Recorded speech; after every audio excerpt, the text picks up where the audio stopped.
কলিযুগে ঘটবে এই 5 অঘটন। শ্রীকৃষ্ণের বলা এই 5 সত্য আজ অক্ষরে অক্ষরে মিলে যাচ্ছে। শ্রীকৃষ্ণ বলেছিলেন এই 5 অঘটন ঘটবেই কলিযুগে। জানেন কলিযুগে আর কি কি ঘটার ভবিষ্যৎবাণী করেছিলেন শ্রীকৃষ্ণ? দেখুন, কলিযুগ সম্পর্কে পাণ্ডবরা ভগবান শ্রীকৃষ্ণকে প্রশ্ন করেছিলেন যে কলিযুগের প্রকৃতি কেমন হবে। এই প্রশ্নের উত্তরের জন্য ভগবান শ্রীকৃষ্ণ 5 পাণ্ডবকে একটি বনে নিয়ে গিয়ে বললেন, এই জঙ্গলের 5টি দিকে তোমরা 5 জন ভিন্ন ভিন্ন অভিমুখে যাত্রা শুরু করো এবং ভিন্ন ভিন্ন অভিমুখে যাত্রা করার পর প্রথম যে ঘটনাটি তোমরা লক্ষ্য করবে সেটি আমার কাছে এসে ব্যক্ত করো। ভগবান শ্রীকৃষ্ণের কথা অনুযায়ী পঞ্চ পাণ্ডবরা জঙ্গলের 5টি অভিমুখে যাত্রা শুরু করে। সবার প্রথমে যুধিষ্ঠির ফিরে এলেন। তিনি শ্রীকৃষ্ণের কাছে একটি অদ্ভুত ঘটনার কথা ব্যক্ত করলেন। তিনি দেখতে পেলেন 2 সুর বিশিষ্ট একটি হাতি জলাশয়ে খেলা করছে। এই ঘটনাটি দেখার পর তিনি শ্রীকৃষ্ণের কাছে এসে সম্পূর্ণ ঘটনাটি ব্যক্ত করেন এবং অদ্ভুত 2 সুর হাতিটির প্রকৃতি সম্পর্কে জানতে চান শ্রীকৃষ্ণের কাছে। শ্রীকৃষ্ণ যখন বলেন যে কলিযুগে মানুষ হবে ঠিক এই রকম। কলিযুগের বেশিরভাগ মানুষ হবে মিথ্যেবাদী এবং স্বার্থপর। তারা মুখে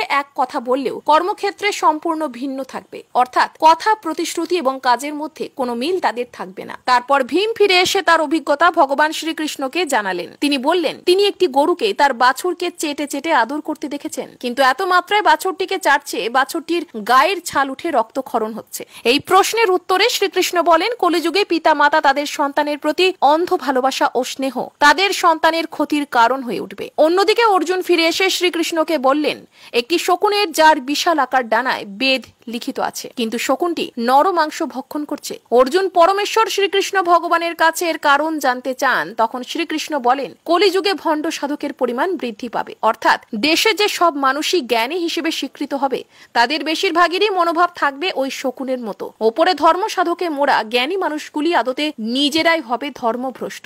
এরপর নকুল ফিরে এসে ভগবান শ্রীকৃষ্ণকে তার অভিজ্ঞতা জানালেন। তিনি শ্রীকৃষ্ণকে বললেন এক বিশাল আকার পাথরখণ্ড পাহাড় থেকে গড়িয়ে নিচে পড়ছে। কোন বৃক্ষ তাকে আটকাবার ক্ষমতা রাখছে না। সেই পাথরটি সবকিছু দুমড়ে মুচড়ে ভয়ঙ্কর গতিতে নিচের দিকে নেমে আসছে। এইভাবে কিছুক্ষণ নামার পর একটি গুল্ম অর্থাৎ ছোট গাছের গোড়ায় এসে পাথরটি থেমে যায় এবং বন্ধ হয়ে যায় তার তাণ্ডব লীলা। এই ঘটনা শ্রীকৃষ্ণকে জানালে শ্রীকৃষ্ণ তার পরিপ্রেক্ষিতে বলেন কলিযুগে মানুষের পাপের আকার ওই পাথরের মতন হবে, যা তার জীবনকে তছনছ করে দেবে, ধ্বংসের অভিমুখে চালিত করবে গোটা সমাজকে। কিন্তু যদি কোনো মানুষ শুদ্ধ মনে শুধুমাত্র আমারই শরণাপন্ন হয় তবে তাকে আমি সর্ববিপদ থেকে রক্ষা করব। অর্থাৎ সামান্য ওই ছোট গাছের মতো কেউ যদি আমার ভজনা করে সমস্ত পাপ তাহলে সেখানেই বিলুপ্ত হবে। এরপর সহদেব তিনি তার অভিজ্ঞতার কথা শ্রীকৃষ্ণকে জানালেন। তিনি দেখলেন জঙ্গলের মাঝে বেশ কয়েকটি কুয়ো, কিন্তু আশ্চর্যের বিষয় হলো এদের মধ্যে সব থেকে গভীরতম যে কুয়োটি তাতেই জল নেই। শ্রীকৃষ্ণ এই কথাটি শুনে বললেন যে কলিযুগে সমাজের সব থেকে অর্থশালী ক্ষমতাশালী ব্যক্তিরাই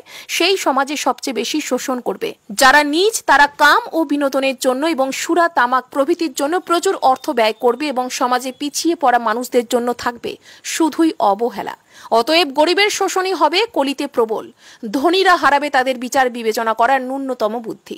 বর্তমান যুগ সম্পর্কে ভগবান শ্রীকৃষ্ণ যে 5 ব্যাখ্যা করে গেছেন একটু লক্ষ্য করে দেখলে বুঝতে পারবেন তা বর্তমানে অক্ষরে অক্ষরে সত্য।